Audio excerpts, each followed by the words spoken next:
Assalamu alaikum. Friends, I am Muhammad Irfan, PhD Scholar Economics, CEO and founder of Worldwide Consultant LLC. तो आज के training session में आप सबका खुश आमदीद, वेलकम। तो आज हम सीखेंगे कि हमारी जो नेक्स्ट कंट्री के ऊपर एक्सपर्टीज़ है वो है यूएस। पहले जो था वो हम चाइना, बेलारूस पे काम कर रहे थे और अभी जो नेक्स्ट हमारा तीसरा टारगेट है वो यूएसए का है। इसके ऊपर अपने तमाम जो मेंबर्स हैं उन सभी को ट्रेनिंग दी जाएगी कि यूएस का जो है वीज़ा फॉर्म आपने कैसे फिल करना है, यूएस के लिए क्या तरीक़ाकार अडाप्ट करना है, क्या सिचुएशन है। सो सबसे पहले हम बेसिक चीज़ों के ऊपर बात करते हैं कि यूएस के लिए आपको किस कैटेगरी के वीज़े हैं। हम 3 मेजर कैटेगरीज़ हैं जिनको डील करते हैं, B1, B2 और EB2। B1 जो है ये आपका टूरिस्ट वीज़ा है, B2 आपका बिज़नेस वीज़ा होता है। अगर कोई घूमने के लिए जाना चाह रहा है तो वो B1 कैटेगरी अप्लाई करेंगे। B2 बिज़नेस के लिए जाना चाह रहा है, कोई बिज़नेस मीटिंग या कॉन्फ्रेंस है। और जो EB2 है वो इन्वेस्टर वीज़ा है। अगर कोई शख्स ऑलरेडी यूएस के अंदर मौजूद है B1 B2 वीज़ा के ऊपर और वो उसको कन्वर्ट करना चाहता है EB2 में, जिससे उसको ग्रीन कार्ड मिल जाए, तो उसको 50,000 US डॉलर वहाँ पे इन्वेस्ट करना पड़ेगा, तो वो अपना ग्रीन कार्ड ले सकता है। लेकिन अगर वो पाकिस्तान से ही विद फैमिली ग्रीन कार्ड लेके जाना चाह रहा है तो उसको EB2 यानी कि 1 लाख US डॉलर जो है वो यूएसए में इन्वेस्ट करना पड़ेगा। इस इन्वेस्टमेंट का मतलब रियल में इन्वेस्ट करना है, ना कि इसका मतलब ये है कि जस्ट एक दफ़ा बैलेंस शो करवा लिया, वीज़ा ले लें और फिर आप इन्वेस्ट ना करें, ये ऐसा पॉसिबल नहीं है। ठीक है, तो अमूमन वो ऐसे बिज़नेस में इन्वेस्ट करवाते हैं जो कि प्रॉफिटेबल होता है और बाकायदा वहाँ की रजिस्टर्ड इदारे से होता है, और ये उनका क्लोजिंग एजेंट जो गवर्नमेंट है उसके पास ही पैसे बाउंड करना पड़ते हैं वीज़ा अप्लाई करने से पहले। अगर सिर्फ आप टूरिस्ट वीज़ा अप्लाई करते हैं या बिज़नेस वीज़ा अप्लाई करते हैं या कोई भी कैटेगरी, तो उसकी जो एम्बेसी फ़ी है वो 160 US डॉलर है और ये पूरी दुनिया में सेम है। और आप पूरी दुनिया में कहीं भी अप्लाई करेंगे तो उसका यही पैटर्न है, यही तरीक़ेकार है जो मैं आपको समझाऊँगा। ये अगर आप गूगल पे भी लिखेंगे कि online non immigrant visa application DS-160 exemplar, तो आप इसको इसका PDF भी मिल जाएगा। फर्दर में आज का जो वीडियो है ये थोड़ा सा लेंथी होगा, तो लिहाजा आपने मेरे साथ जो है वो अटैच रहना है, थोड़ा खान साहब के बकौल घबराना नहीं है। ठीक है, मैं आपको जिसको कहते हैं ना इंडियन, आपका मनोरंजन भी करता रहूँगा ताकि आप बोर ना हो जाएं। तो लेट्स सबसे पहले हम एक छोटे से जोक से आपको रिफ़्रेश करते हैं, स्टार्ट लेते हैं। तो आज मेरा एक दोस्त कह रहा था कि जो पाकिस्तान के हालात जा रहे हैं ना, इधर या तो सिर्फ कंसल्टेंट बचेंगे और या सिर्फ फ़ौज बचेगी, और कोई नहीं रह सकता इसके अलावा। तो समझ गए होंगे कि पाकिस्तान आर्मी कितनी ज़रूरी है और कंसल्टेंसी कितना ज़रूरी है पाकिस्तान के लिए। So let's start now.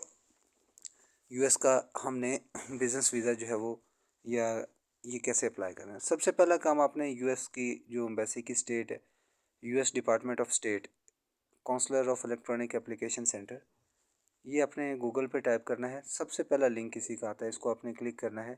तो online non immigrant visa DS-160 form पे क्लिक कर देना है। सबसे पहले आपके सामने ये वाली विंडो ओपन हो जाएगी। इसमें आपने सेलेक्ट करनी है लोकेशन कि आप कहाँ से अप्लाई करना चाह रहे हैं, और ये आपने जो पर कैप्चा कोड है इस तरह से आपके सामने आएगा, वो टाइप कर देना है। ठीक है, ये साथ इसकी इन्फॉर्मेशंस भी लिखी हुई हैं, इसको आपने पहले रीड भी कर लेना है कि आप कौन सा कैटेगरी जो है वो अप्लाई करना चाह रहे हैं। अब नीचे ये 3 ऑप्शन आपको नज़र आ रहे हैं, start an application, upload an application and retrieve an application. तो आपने यहाँ पे स्टार्ट एन एप्लीकेशन पे क्लिक करना है। ठीक है, तो आपके सामने इस तरह की जो है वो एक ये नई विंडो ओपन हो जाएगी, ये जो सेकंड पेज है। फॉर एग्जांपल यहाँ पे लिखा हुआ है कि जी आप अफ़गानिस्तान से अप्लाई कर रहे हैं, नीचे ये कोड आ जाएगा, वो कोड अप्लाई कर लगा दें। ये वीज़ा एप्लीकेशन के लिए अपना फ़ोटो जो है वो अपलोड कर दें। ठीक है, और इसके बाद आप ऑनवर्ड जो है ये बाकी इन्फॉर्मेशंस को रीड आउट करें, तो फिर इसके बाद आप अगले पेज के ऊपर आ जाएं। अगर आपने ऑलरेडी कोई एप्लीकेशन डाली थी तो वो प्रीवियस दोबारा से आप जो है वो अपलोड कर सकते हैं इस पर, ताकि आपको दोबारा नई ना डालना पड़े एप्लीकेशन। तो अगर आप फ़र्स्ट टाइम ही कर रहे हैं तो फिर आपको सारी एप्लीकेशन न्यू फ़र्स्ट टाइम ही फिलअप करना पड़ेगी। तो अगर कोई पड़ी है तो ऑलरेडी आप अपलोड कर सकते हैं मोबाइल से। ठीक है, अदरवाइज़ आपने इसको कंटिन्यू रखना है। नेक्स्ट आप आएंगे यहाँ पे non immigrant application visa form, तो इधर आपका सिक्योरिटी क्वेश्चन पूछेगा, first 5 letters, surname, year of birth, given name of your mother's mother, आपकी नानी अम्मा का क्या नाम है, तो ये आपने यहाँ पे पुटअप करना है और रिट्रीव एप्लीकेशन पे क्लिक कर देना है। तो आगे आपके सामने ये विंडो ओपन हो जाएगी। जब आप ये करेंगे तो यहाँ पे आपको आपका एप्लीकेशन का आईडी मिल जाएगा। जिस डेट को आपने अप्लाई कर रहे हैं वो डेट आ जाएगी और यहाँ से आप एप्लीकेशन को प्रिंट कर सकते हैं। अब एप्लीकेशन अभी प्रिंट तो नहीं करें, डेफिनेटली अभी वो सारा फिल करना बाकी। ये सबसे पहले सिक्योरिटी क्वेश्चन आपसे पूछेंगे, आपने उसका आंसर देना है, कंटिन्यू करना है। नीचे ये popup drop down list open हो जाएगी, इसमें आपने अपनी मर्ज़ी का क्वेश्चन, सिक्योरिटी क्वेश्चन सेलेक्ट करना है और उसका आंसर दे देना है। अब ये शुरू हो जाता है प्रॉपर इसकी वीज़ा फाइलिंग का सिस्टम, कि अब पर्सनल इन्फॉर्मेशन है। सबसे ऊपर आपका personal name, given name, native alphabets, ठीक है। आप का इसके अलावा कोई और नेम है वो बताएं, ठीक है। अगर है तो वो मेंशन करें। आपका अगर टेलीकोड रिप्रेजेंट कर रहा है आपके नाम को, यस नो जो भी है, मेल हैं फीमेल हैं अदर हैं, मेंशन करें। Date of birth, place of birth, city, state, province, basic चीज़ें हैं ये आप सारी यहाँ पे क्लिक करते जाएं, सेव करें और नेक्स्ट पर्सनल पे क्लिक कर दें। ये जो नीचे आ रहा है ये वाला नेक्स्ट पर्सन, इस पे अगला पेज आपके पास इंफॉर्मेशन 2, पर्सनल इंफॉर्मेशन 2 आ जाएगा। इसमें आपने क्या करना है कि सबसे ऊपर आपने कंट्री, रीजन, इन पे क्लिक करना है। आप किस कंट्री से हैं, पाकिस्तान से हैं, वो क्लिक कर दें। आपके पास कोई नेशनैलिटी है अदर, यस नो जो भी है उस पर क्लिक कर दें। आपके जो है वो अदर कंट्री, रीजन और रीजन नेशनैलिटी क्या है उस पर क्लिक कर दें। इसके बाद are you a permanent resident of any country, region of other than the country and region of the origin national indicate above, yes no उस पर क्लिक कर दें जो भी है आपकी इन्फॉर्मेशन। और इसके बाद आपने नीचे अपना आईडी कार्ड नंबर लिखना है, यूएस सोशल सिक्योरिटी कोड और टैक्स पेयर आईडी। अगर आप की यूएस में कोई ऑफशोर कंपनी आपने ओपन की हुई है या आपके पास ऑलरेडी कोई भी है इस तरह से, तो आप वो मेंशन कर सकते हैं यहाँ पे। अच्छा, यूएस एम्बेसी की सबसे बड़ी बात यह है कि आपको जब वीज़ा आपने अप्लाई करना है तो आपको सिर्फ 4 डॉक्यूमेंट्स चाहिए होंगे। उसका पासपोर्ट फ़ोटो, सीएनआईसी और उसका जो फैमिली का रजिस्ट्रेशन सर्टिफिकेट है ये चाहिए होगा। और बाकी जनरल इन्फॉर्मेशन है आपसे पूछी जाएंगी और फिलअप कर दी जाएंगी। जब आप एम्बेसी जाएंगे तो आपने ये साथ लेके जाने हैं डॉक्यूमेंट्स, अपना पासपोर्ट पिक्चर, ये DS-160 का फॉर्म जो बैंक में फ़ीस जमा कराइए उसकी स्लिप, और अपनी बैंक स्टेटमेंट और जो भी आपके अदर सपोर्टिंग डॉक्यूमेंट्स हैं लाइक बिजनेस के, जॉब के, एनओसी, इनविटेशन लेटर जो भी है।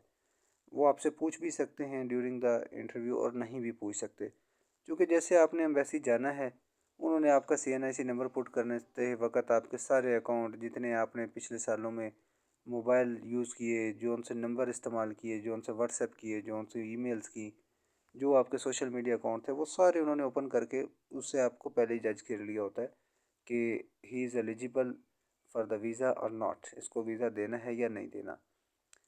तो 2-3 चीज़ों का ख्याल रखें वैसे जाते हुए। एक तो ये है कि आप रिलैक्स रहें, हमारे लोग थोड़ा टेंस हो जाते हैं।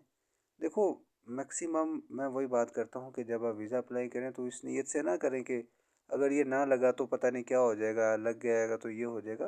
अब चीज़ों को फ्री छोड़ें, लेस इज़ फेयर। इकोनॉमी, एक इकोनॉमिक्स में कॉन्सेप्ट हम पढ़ाते हैं बच्चों को, इसमें कहते हैं कि उनको उनके हाल पे छोड़ दें।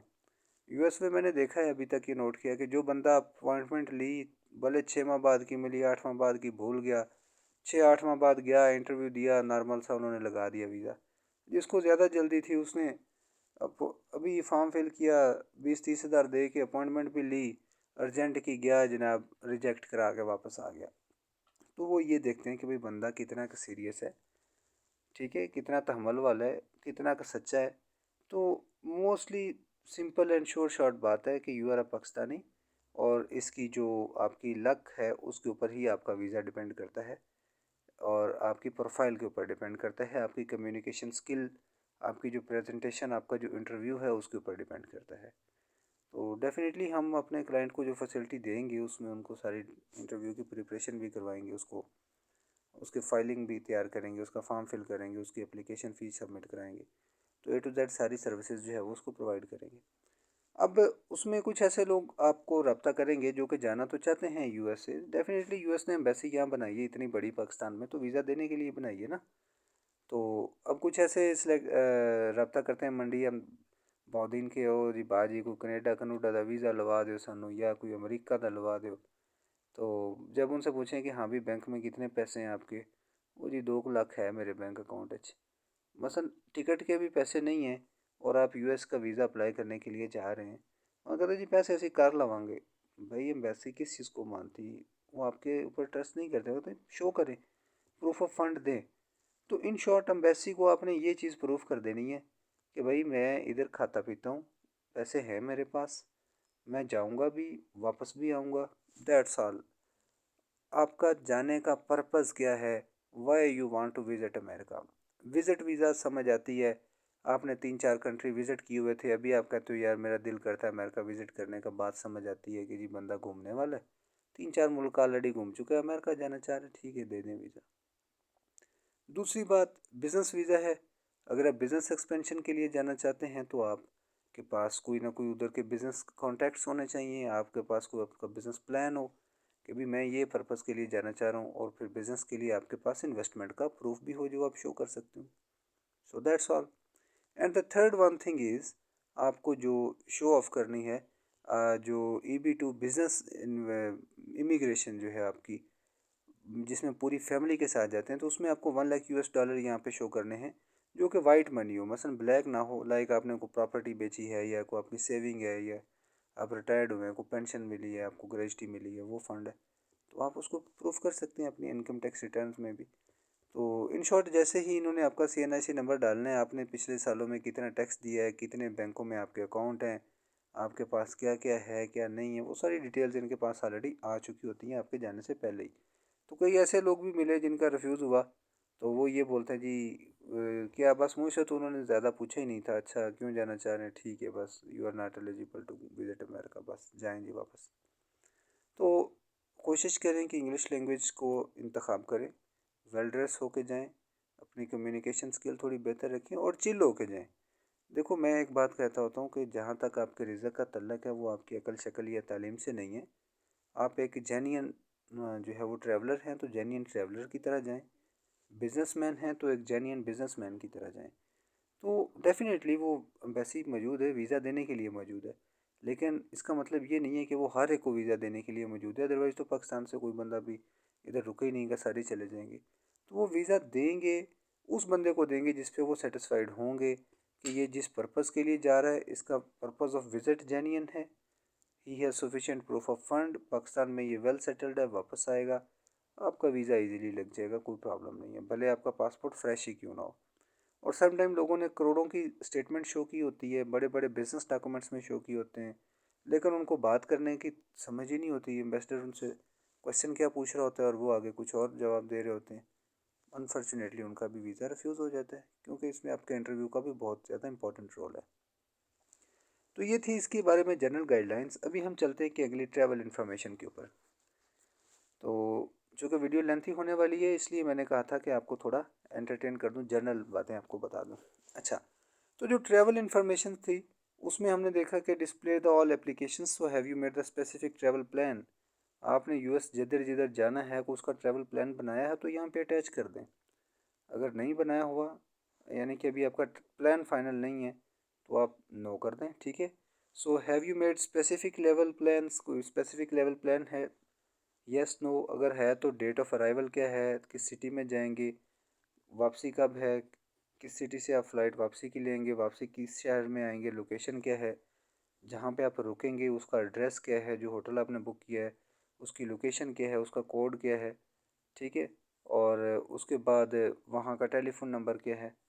So is the address of the party paying for your trip. अगर कोई और बंदा आपको स्पॉन्सर कर रहा है तो क्या उसका जो है वो आप फिर मेंशन करें। अगर कोई कंपनी आपको ट्रिप दे रही है तो वो मेंशन कर दें यहाँ पे, उसका name, address, city, phone number, province वगैरह सेव करें और नेक्स्ट जो है वो अगली इन्फॉर्मेशन पे क्लिक करें, अगले पेज पे आ जाए। ट्रैवल इन्फॉर्मेशन पे जब आप आएंगे तो सबसे पहले वो पूछेगा कि आपका travel purpose of trip to the visit to US, वही जो बात, बिज़नेस के लिए जा रहे हैं, विज़िट के लिए जा रहे हैं, वर्क के लिए जा रहे हैं, जो भी कैटेगरी आप जिस पे जाना चाह रहे हैं उस पर क्लिक करें। स्पेसिफिक ट्रैवल प्लान है उसका यस नो, अगर नहीं है तो नो कर दें, अगर है तो यस कर दें। इससे कोई फ़र्क नहीं पड़ता, बस आप सच बोलें, ऑनेस्ट रहें। देखो, आप अगर ऑनेस्टी से जाओगे, नेक नीति से जाओगे, तो आई एम श्योर कि आपको वीज़ा ज़रूर मिलेगा। मैं इस चीज़ का हामी हूँ। आपको कोई ऐसा प्रॉब्लम का सामना नहीं करना पड़ेगा। लेकिन जब आप झूठ बोलेंगे तो फंस जाएंगे। मैं कोई इतना अपने आप को ये नहीं कि यार मैं को बहुत महान आदमी हूँ या ये है वो है। क्लाइंट जब आता है, हम उससे बात करते हैं तो हमें उससे पता चल जाता है कि इसका फ्यूचर प्लान क्या है। अल्लाह का शुक्र है, इतना को मैं भी रीड कर लेता हूँ बंदे को। तो एम्बेसडर तो डेफिनेटली एक एक्सपीरियंस्ड आदमी है, वो तो प्रॉपर ट्रेंड हो गया है, उसको तो पहले ही पता चल जाता है बंदे को एक नज़र देखने से कि इसके आगे मकसद क्या है। मैं बेलारूस में था तो एक बंदा मुझे मिला पाकिस्तानी, तो एक दिन के लिए वो गायब हो गया रेजिडेंस से। तो उसको फ़ोन किया, कहता यार वो मैं तो हॉस्पिटल था। तो मैंने कहा यार ये हॉस्पिटल वही नहीं है जो जंगल में आता है?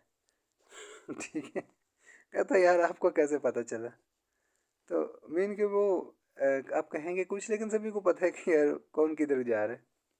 तो इनको पहले ही पता होता है एम्बेसी वालों को। So if you are a genuine, I sure you you get the visa.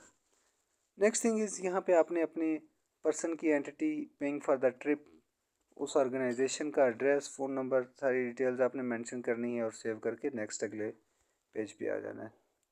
Travel information के बारे में अगली जो है वो जो है कि information concerning to your travel plans, क्या आप यूएस में कितनी देर रुकेंगे वो सिलेक्ट करें। डेट ऑफ अराइवल क्या है, पर्सन और entity paying for your trip, आप सेल्फ फाइनेंस कर रहे हैं, कंपनी दे रही है, कौन कर रहा है, वो आप क्लिक करेंगे। इसके बाद अगला पेज है कि ट्रैवल इन्फॉर्मेशन में कि have you made any specific travel plan, वो आप मेंशन कर दें। मसलन किस किस शहरों में आप जाना चाह रहे हैं, ये सारा जो है वो आपका ट्रैवल प्लान से रिलेटेड है। इसमें आपने सारी वो डिटेल्स डाल देनी है।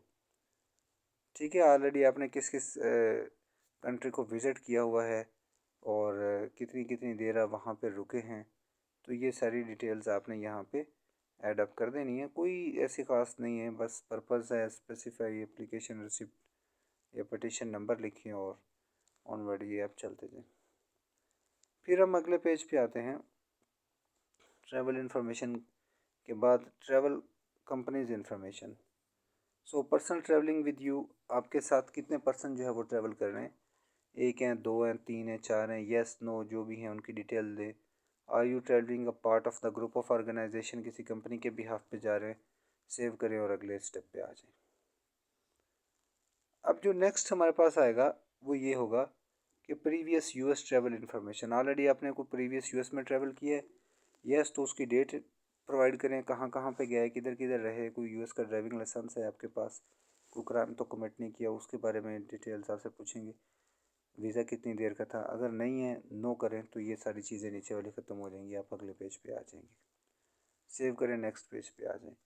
इसके बाद अगला स्टेप है कि आपने अपना एड्रेस और फ़ोन नंबर बताने हैं, पर्सनल इन्फॉर्मेशन कि आपकी रहाइश कहाँ पे है, आपकी वर्क प्लेस क्या है, आपका मेलिंग एड्रेस क्या है, फ़ोन नंबर क्या है, सिटी, प्रोविंस, डिस्ट्रिक्ट, ये डिटेल्स यहाँ पे इस पेज पे आपने फिल कर देनी है। उसके बाद अगले पेज पे हम आएंगे तो उसमें address and phone number information of एग्नेटो। सो ये वो एप्लीकेंट्स हैं जिनके पास वीज़ा कैटेगरियाँ हैं A1, A2, C3, G1, G2, G3, G4, NATO 6 visa and all question and answer no. तो ऑफ कोर्स हम इसको डील नहीं करते इन कैटेगरीज को, हम सिर्फ B1, B2 और EB2 को ही डील कर रहे होते हैं। तो इसको आप नो करेंगे तो ये सारा ख़त्म हो जाएगा, हम अगले पेज पे चले जाएंगे। यहाँ पे आपने देनी है अपने पासपोर्ट की इन्फॉर्मेशन कि आपने पासपोर्ट जो है वो किस कंट्री के है, उसकी डेट क्या है, पासपोर्ट का नंबर क्या है, सिटी क्या है, स्टेट प्रोविंस क्या है, रीजन क्या है, किस डेट को इशू हुआ है, एक्सपायर कब हो रहा है, ये चीज़ें। Have you ever lost a passport, अगर है तो वो बताएं, नहीं है तो वो बताएं। ठीक है। फिर अगली बात है कि US point of contact information कि ये वो है जिसमें आपका को बंदा जो यूएस में है, जो इन शॉर्ट आपको इनवाइट कर रहा है, को आपका भाई है, आपका दोस्त है, आपका रिश्तेदार है या कोई कंपनी है। सो अगर तो भाई आपका कोई जेन्युइन बंदा उधर मौजूद है, फॉर एग्ज़ाम्पल अगर आपका भाई है, सबसे पहले जो हमारे लोग गलती करते हैं और फिर वो हमारे पास आ जाते हैं, आप के पास अगर कोई यूएस में बंदा नहीं है तो आप नो कर दें, कोई मसला नहीं है इसमें। नहीं है बंदा तो नहीं है, इट डजेंट मीन। अगर आप कहते हैं जी बंदा है तो फिर उसको यस करें, फिर बंदा वो लिखें जो आपको एक्सेप्ट भी करे, और बंदा वो हो जो खुद भी वहाँ पे लीगल हो, उसका भी रिकॉर्ड ख़राब ना हो और वो गया भी लीगल तरीके से हो। अगर वो इलीगल गया था, जाके वहाँ घुस गया, सेटल हो गया, आज वो लोगों को स्पॉन्सर कर रहा है, तो उसके स्पॉन्सर पे कभी भी आपका वीज़ा नहीं लगेगा। पहली दफ़ा भी नहीं लगेगा और बल्कि नेक्स्ट टाइम आने वाले टाइम में भी आपका नहीं लगेगा, क्योंकि उनको इस चीज़ का ऑलरेडी आइडिया होता है कि जिस बंदा इसको बुला रहा है वो किस स्टेटस पे गया हुआ है already. So no problem if you have no any person, आप उसको नो कर दें। तो अगर है जेन्युइन तरीके से गया है या कोई अच्छी कंपनी है तो यहाँ पे फिर आप सारी उसकी detail, phone number, zip code, email address, phone number, ये सारी चीज़ें फराहम करें। आपकी फैमिली है यूएस में, कोई रिलेटिव हैं नज़दीक के दूर के जो भी हैं, आंसर यस करें, फिर उनकी डिटेल दें यहाँ पे, ठीक है। उनका नाम, date of birth, given name, address, city, street number, phone number, उनका फादर नेम, सर नेम, उनकी डेट ऑफ बर्थ, ये वो हर चीज़ वो मेंशन करें। अगर आपका कोई रिलेटिव नहीं है यूएस में तो आप उसको नो कर दें। So that's good for you, I think so कि जो भी आपका ओरिजिनल है, यस है तो यस करें, नो है तो नो करें। इसके बाद फैमिली के रिलेटिव्स की इन्फॉर्मेशन है कि फैमिली का full name, date of birth, mother का, फादर का, वो पूछेंगे, नेम, डेट ऑफ बर्थ पूछेंगे। फिर आपने कि आपके कोई रिलेटिव पार्टनर यूएस में हैं, अगर हैं तो नहीं हैं, क्या सिचुएशन है, ये मेंशन करें। फिर इसके बाद फैमिली इन्फॉर्मेशन में स्पाउस का है, ठीक है। आपकी वाइफ जो है उसका क्या स्टेटस है, क्या क्वालिफ़िकेशन है, उस चीज़ को आपने मेंशन करना है।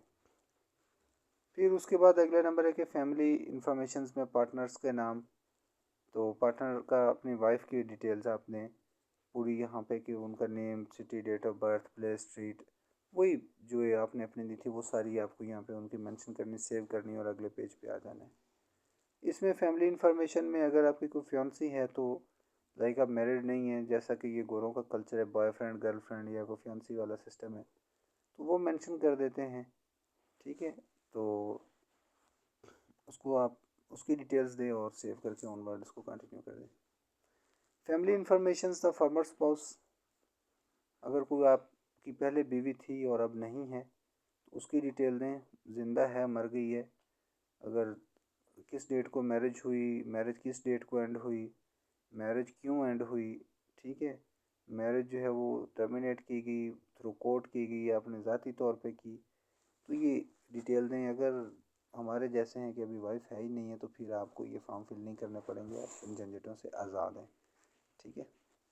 अगले नंबर पे कि अगर आपकी वाइफ है या कोई वो डिसीज़्ड है, उसकी डेथ हो गई थी, तो उसको भी आप फाइल को उसका भी मेंशन करें कि ये उसका नेम था, ये उसकी डेट ऑफ बर्थ थी और इस डेट को उसकी डेथ हुई थी। फैमिली इन्फॉर्मेशन में आपके बच्चों के बारे में पूछा जाएगा कि आपके कितने बच्चे हैं, उनके नाम क्या हैं, उनकी डेट ऑफ बर्थ क्या है, किस शहर में है, कहाँ पे रह रहे हैं, ठीक है। क्या बच्चे आपके साथ जाएंगे, नहीं जाएंगे, तो वो आपने बताना है।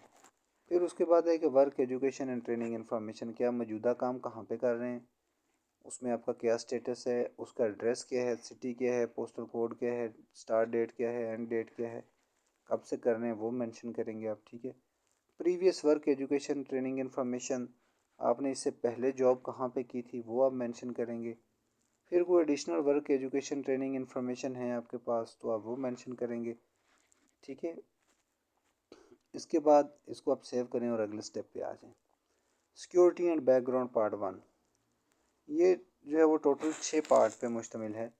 ये आपके क्वेश्चंस हैं, इनको आपने रीड करते जाना है कि do you have a communicable disease of public health significance, like यहाँ पे डिफरेंट डिजीज़ के नाम लिखे हुए हैं, यस नो जो भी है, अगर है तो उसको आप मेंशन करें, नो तो उसको मेंशन करें।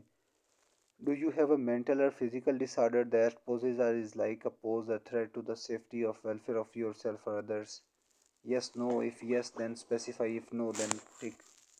तो ये सारे सिक्योरिटी क्वेश्चंस हैं। Have you ever been a drug abused addict, या कभी कोई ड्रग अब्यूज़ तो नहीं किया, कभी पागल तो नहीं हुए, कुछ documentation establish that you have received vacation in accommodation with the US law. तो अगर येस करेंगे तो ये नीचे एक ड्रॉप बॉक्स खुल जाएगा, उसमें आपको पूरा उस चीज़ को एक्सप्लेन करना पड़ेगा। अगर नो करेंगे तो ये ड्रॉप बॉक्स बंद हो जाएगा, आप आगे चले जाएंगे। तो ईमानदारी के साथ जो भी है आप इसको फिल करते जाएं। Next security and background part 2, इसमें भी वही क्वेश्चन ही हैं। Have you ever been arrested in convicted or any arrest or crime through the subject of a pardon, amnesty or other similar actions? Yes, no. Have you ever violated or engaged a conspiracy to violate any law relating to controlled substances? Yes, no. तो अमूमन इन सभी questions का answer no ही होता है। तो इन सभी को आप रीड करते जाएं, नो करते जाएं। अगर यस है तो यस करते जाएं। तो अगर यस करेंगे तो फिर उसको साथ एक्सप्लेन भी करेंगे। तो यहाँ पे आप इसको टोटल करेंगे, सेव करके इसको आगे आप कंटिन्यू पे क्लिक कर देंगे। तो ये टोटल आपके जो है वो सिक्योरिटी के क्वेश्चन है, ठीक है, जो कि आपने मेंशन कर देने हैं। अच्छा, इसके बाद अगला स्टेप आ जाता है security and background part 4। Part 4 में भी आपसे ये क्वेश्चन पूछे जाएंगे कि have you ever been the subject of a removal or deportation hearing? Yes, no. In short, आप उस कंट्री में रहे हैं तो ये क्या है, कितना आपने टाइम स्पेंड किया है वहाँ पे, आपने कोई अनलॉफुल एक्टिविटी तो नहीं की। तो सिंपल क्वेश्चंस हैं, जस्ट आप इनको रीड करते जाएं और अगर यस हैं तो इनके आंसर्स देते जाएं। नीचे एक्सप्लेनेशन दें, प्रॉपर एक्सप्लेनेशन दें, ये नहीं कि शॉर्ट्स ही दे दें। 2 3 4 5 लाइनें जितनी भी हैं आप उसको प्रॉपर एक्सप्लेन करें, नो प्रॉब्लम, ठीक है। और जो बाकी हैं उनको आप छोड़ते जाएं। अच्छा, उसके बाद पार्ट 5 पे हम आ जाते हैं। पार्ट 5 में भी यही क्वेश्चंस ही हैं इस तरह से, ठीक है, कि have you ever withheld the custody of a US citizen child? क्या आपने कोई बच्चा तो अडॉप्ट नहीं किया हुआ है तो कहाँ से किया, उसकी सिटीजनशिप क्या थी, वहाँ का टैक्सेशन सिस्टम क्या है? तो ये सारी चीज़ें जो है वो आपकी यहाँ पे आपको प्रोवाइड करनी है। अच्छा, तो ये आपके सिक्योरिटी स्टेप 5 तक हम चले गए। अब हम आते हैं अगले पेज पे। तो अच्छा, अब हम छोटा सा टॉपिक से ज़रा हट के बात करते हैं कि यूएस जो है एक लैंड ऑफ अपॉर्चुनिटीज़ है, इसलिए लोग यहाँ पे जाना चाहते हैं क्योंकि यहाँ पे सैलरीज बहुत अच्छी हैं। और वैसे भी आजकल डॉलर का रेट बहुत अच्छा जा रहा है, तो डॉलर में बरकत ही बढ़ी है। इस वजह से लोग जो है ना वो डॉलरों के पीछे भाग रहे होते हैं ताकि उधर से। और यूएस में वैसे भी कमाई ज़्यादा है, यूरोप की निस्बत ज़्यादा है, लेकिन हमें लैंग्वेज बैरियर भी नहीं होगा। लेकिन जो बैरियर है वो वीज़ा का होता है। तो स्टडी पे अगर एलिजिबल है बंदा तो स्टडी पे चले जाएं, अदरवाइज वैसे चले जाएं। So US more money and Shenzhen is also good. So choice is your, so where you can want to visit and where you want to settle. तो आप जिस मकसद के लिए भी जाना चाहें, मेरी दुआएं आपके साथ हैं कि अल्लाह आपको हामी नासर और आपको उसमें कामयाब करे। अच्छा, इसके बाद आपने यहाँ पे एडिशनल अपनी इंफॉर्मेशन देनी है इसके बाद, ठीक है। ये आपने जब सिक्योरिटी के क्वेश्चंस आपने कर दिए तो फिर e visa application contact information, surname, given name, position, ठीक है, street address, city, postal code, region, fax number, mail address. अगला स्टेप है आपने जो है वो ये देना है यहाँ पे, ये देखिए, ये name, given name, sir name, ठीक है, इन चीज़ों को आपने बताते जाना है। ये आपने सारे जो है वो फिलअप करते जाना है चीज़ों को। अच्छा, फिर SCVIS इंफॉर्मेशन, यहाँ पे you have to indicate that the purpose of your trip to the US to be a student or to exchange visitor. So provide the following information regarding the institution at which you are intended to stay. अगर आप किसी school में जा रहे हैं तो school का name, city, address, postal code ये मेंशन करें, सेव करें, नेक्स्ट पे आ जाएं। इसके बाद सीविस आईडी आपको मिल जाएगी और प्रोग्राम नंबर आपके पास मौजूद होगा। डेफिनेटली जब आप फीस जमा कराते हैं तो आपको वो मिल जाती है, तो वो आप यहाँ पे पुट करें और आगे ऑनवर्ड चलते जाएं। सेव करें, आगे आ जाएं, कंटिन्यू करें। Next, crew visa informations, like you have indicated that you are a crew member. Like जो होस्टेस या पायलट जाते हैं तो उनको भी डेफिनेटली एक जो है वो वीज़ा चाहिए होता है। This is called crew visa information. चूँकि ये लोगों ने तो रूटीन में जाना आना होता है ना इंटरनेशनल ट्रेवल के लिए, तो ये 1-2 दिन अगर वहाँ रुकते हैं तो ये एयरपोर्ट से बाहर भी जा सकते हैं, तो इनके पास भी वीज़ा तो होता है। तो ये क्रू वीज़ा इन्फॉर्मेशन है। तो यहाँ पे अगर कोई ऐसा है तो उसका क्रू मेंबर अगर अप्लाई कर रहा है तो वो अपनी जो है वो डिटेल्स यहाँ पे मेंशन करेगा। तो do you acquire your position using a recruiting management and crewing agency. So अगर आप कोई ऐसी एजेंसी है, अल्हम्दुलिल्लाह हमारे पास है, तो हम उसको एक्वायर कर रहे हैं यूरोप में, तो हम इसको यस करेंगे। एजेंसी का name, contact sir name, contact giver name, address, Belarus में हमारा हेड ऑफिस है वो मेंशन करेंगे, और रीजन, कंट्री, टेलीफोन नंबर, हर चीज़ जो है वो हम उस पर मेंशन कर देंगे। So are you serving abroad sea going ship or vessels, so yes no. तो इसमें हमारा कोई चक्कर नहीं है जी, ठीक है, तो हम इसको नो कर देंगे। तो ऑनवर्ड आपने अगले स्टेप पे आ जाना है। Temporary work visa information. So where do you intend to work. अगर आप H1 वीज़ा अप्लाई करें तो उसमें आपको ये फिल करना पड़ेगा, विजिटर में ये नहीं फिल करना होगा, इसको आप छोड़ देंगे और फिर अगले स्टेप पे आ जाएंगे। फिर इसके बाद starting 1 November the eye glasses will no longer be allowed in the new visa photos. तो आपने जब भी, अगर आपको ग्लासेस लगे हुए हैं तो जब आप फ़ोटो बनवाने लगें तो अपने आई ग्लासेस उतार दें, फिर फ़ोटो बनवा लें। यहाँ पे आपने वो फ़ोटो अपलोड कर देना है अपना, तो वो इधर आपके सामने शो हो जाएगा फ़ोटो अपलोड होके, ठीक है। और देन आपने क्या करना है, अपलोड सिलेक्टेड फ़ोटो। अगर सही नहीं है तो उसको बैक जाके चेंज भी आप कर सकते हैं। लाइक ये ऐसे आ जाएगा ना फ़ोटो की क्वालिटी जैसे ये शो हो रही है, यहाँ तक मेन के मैक्सिमम आपका जो फेस है उसमें नज़र आना चाहिए, जैसे ये भाई साहब का नज़र आ रहा है। फिर उसके बाद ये आपका पूरा DS-160 फॉर्म रेडी होकर आपके सामने आ जाएगा कि आपका नेम क्या था, ये सारी डिटेल्स, ठीक है, सिंगल है, मैरिड है, A to Z पूरा ये आपके सामने आ जाएगा। 160 फॉर्म जो वो फिल हो गई। आज की वीडियो थोड़ी लंबी हो गई, शायद ये यूट्यूब की हिस्ट्री में मेरी लॉन्गेस्ट वीडियो हो, चूँकि मैं लंबी वीडियो बनाने का आदी नहीं हूँ। मैं ये समझता हूँ कि शॉर्ट मैसेज जो है वो लोग मेमोराइज़ रखते हैं, लॉन्ग मैसेज जो है वो इग्नोर कर देते हैं। तो लेकिन ये कि डेफिनेटली आप चूँकि कंसल्टेंट हैं, आप लाजमी इसको देखेंगे, सीखेंगे। तो जिस दिन से सीखना बंद, उस दिन से जीतना बंद, ठीक है। सीखेंगे, ग्रो करेंगे तो ही आगे जाएंगे। तो मेरी ये आदत है कि हम पूरी टीम को साथ लेके चलें, ना कि हर बंदा जो है वो हमें सेंड करता है, इरफान भाई ये फॉर्म फिल करके सेंड कर दे। तो आपको बता दिया, अब आप खुद भी कर सकते हैं। तो इस चीज़ की भी टेंशन नहीं लेनी यार, यूट्यूब पे आ गया तो लोग खुद फिल कर लेंगे, हमें कुछ नहीं देंगे। डोंट वरी, जो आपके मुकद्दर में है वो आपके पास चल के आएगा, भले आप अपने बेडरूम में बैठे रहें, बाहर भी ना जाएं, ठीक है। इन चीज़ों पे मत जाएं, किसी के इमोशंस के साथ मत खेलें। जो उसकी एक्चुअल पोजीशन आपके सामने नज़र आती है उसको वही बताएं। उसको ये बताएं रिस्क है, आपका वीज़ा लग सकता है, नहीं लग सकता, फाइनल डिसीजन एम्बेसी का है।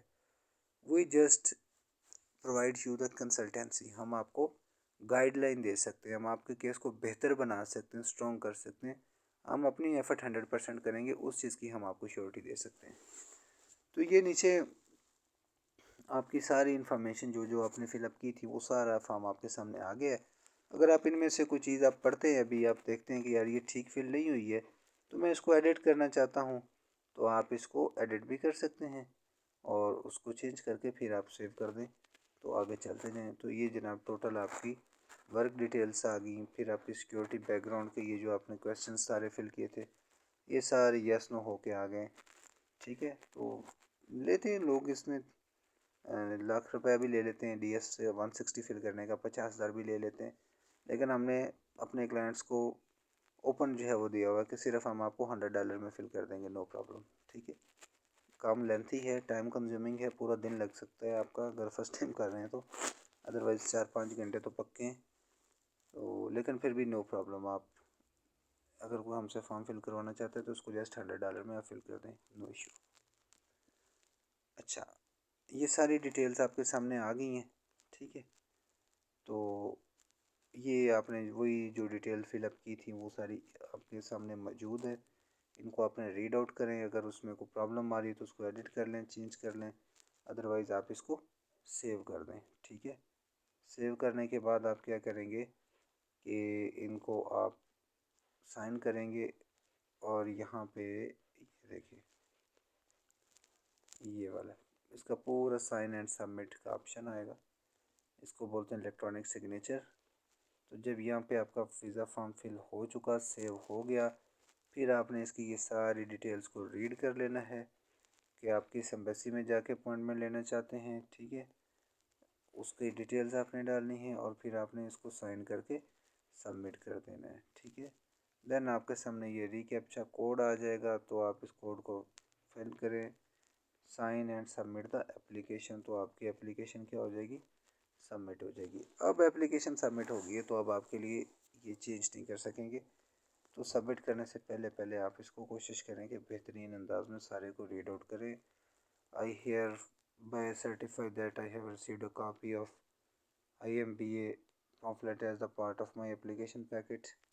सो यस नो क्लिक करें और इसको ऑनवर्ड आप सेंड कर दें।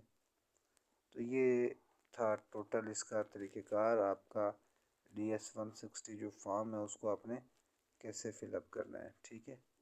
तो ये अल्टीमेटली जो है वो फाइनली आपके सामने इस तरह से आपका वीज़ा फॉर्म जो है वो फिल होके आ जाएगा। तो ये एक वीज़ा फॉर्म है, ये वीज़ा नहीं है। अब कुछ मेरे पठान दोस्त थे, तो उन्होंने किसी ने ये फॉर्म फिल करके दे के कहता ये ले तेरा वीज़ा लग गया, अमेरिका का ई वीज़ा है, तो अब पैसे दे दो। तो ऐसा भी होता है, but it's only happen due to the lack of information, lack of knowledge.